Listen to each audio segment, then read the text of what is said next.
In the last episode, I had just left the wonderful ancient city of Ephesus and was heading towards Pamukkale. Pamukkale is known for its balloons and for the stunning white travertine terraces formed by mineral-rich thermal waters.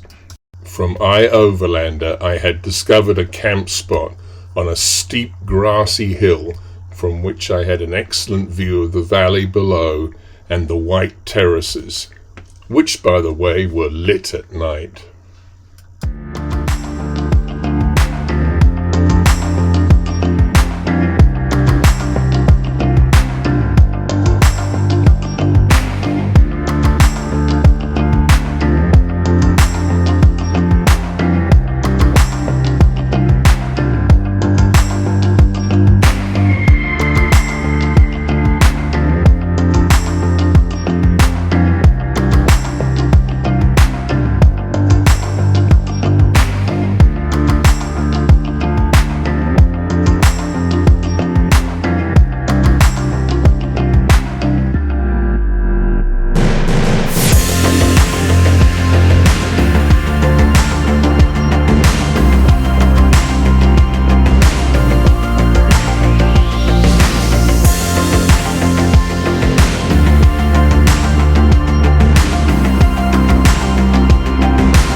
That evening I enjoyed a couple of beers and the wonderful view, and the following morning, well, I was in for quite the treat.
And then, after the early morning balloon show, I hopped on the Ubco and rode down into the valley to enter the terraces.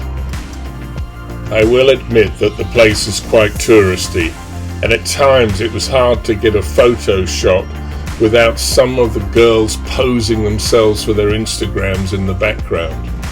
Nevertheless, it was an enjoyable experience.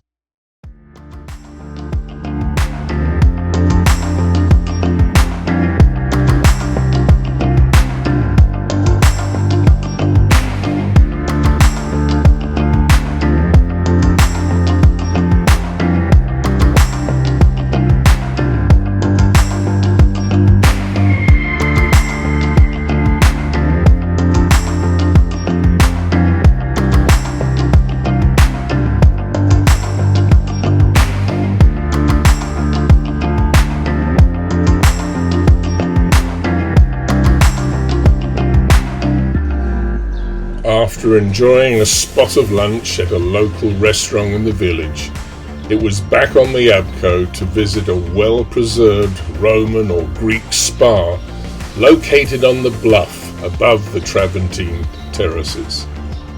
As you can see, the view across the arena was really spectacular.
Pamukkale was definitely worth the visit, and I really enjoyed the few days that I spent there.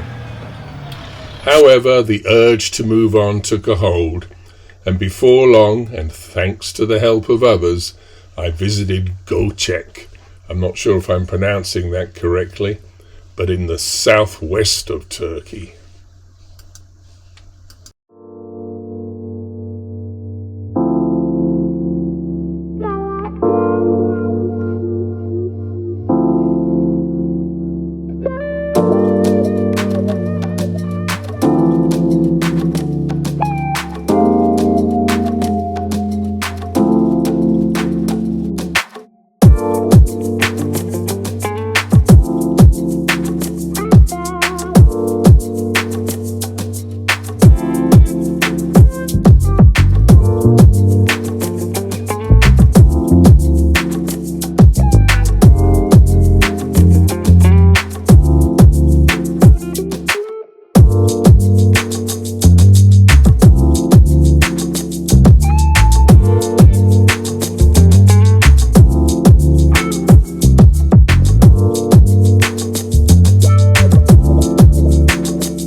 As you may be able to tell from these pictures and the mood of the music, I was particularly enamored with this place and just hung out here for a few days relaxing and enjoying the view.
Driving along the south coast of Turkey in the month of May was a very pleasant experience, with beautiful views, plenty of roadside restaurants, and warm but not hot temperatures. I also started to see more Russian-registered vehicles and tourists. All were very friendly to me and encouraged me to visit Russia.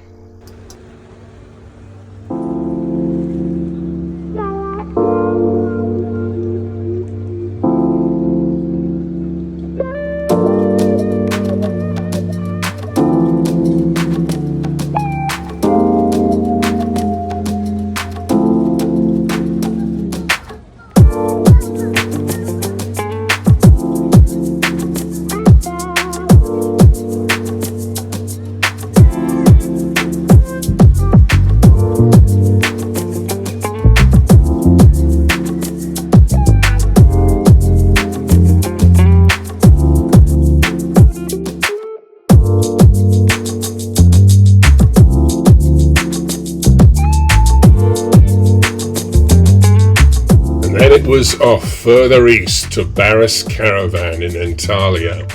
I had mounted an aftermarket Garmin camera on the rear of BAT, which only worked intermittently, so I wanted the team at Barras to check it out for me. In the end, I fixed it back in England by relocating the transmitter to the front of the box. But it was great to spend time with these guys in their workshop, chit-chatting with them and wheeling around a close-by lake.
That evening I spent the night at a paid campsite in Antalya, the entrance to which had a ridiculously low and unmarked height canopy to access the gate.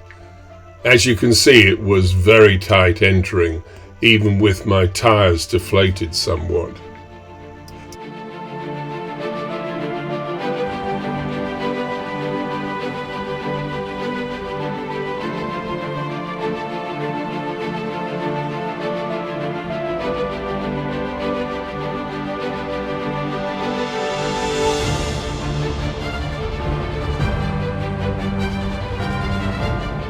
The following morning, I met this delightful family that had driven all the way from Moscow and were camping in a small teardrop trailer with a baby.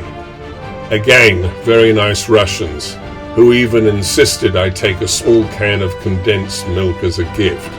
You may have heard me make this point in prior videos, that when you take an expedition like this, you think you are going to see all the places.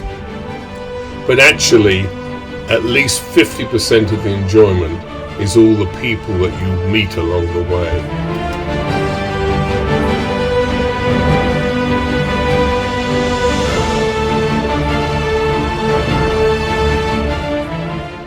The further east I travelled, I encountered more and more Turkish military vehicles, keeping a watchful eye over everything and making sure people were safe. At this point, I turned inland for a side trip to what is definitely the balloon capital of Turkey and possibly that of the world. Cappadocia is known for its fairy chimney rock formations into which early Christians carved churches and monasteries. Cappadocia is also known for its magnificent balloon spectacles, where often over 100 balloons rise into the skies over the rocks, making for quite the early morning spectacle.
following day, I began the journey to the south coast so that I could continue going east.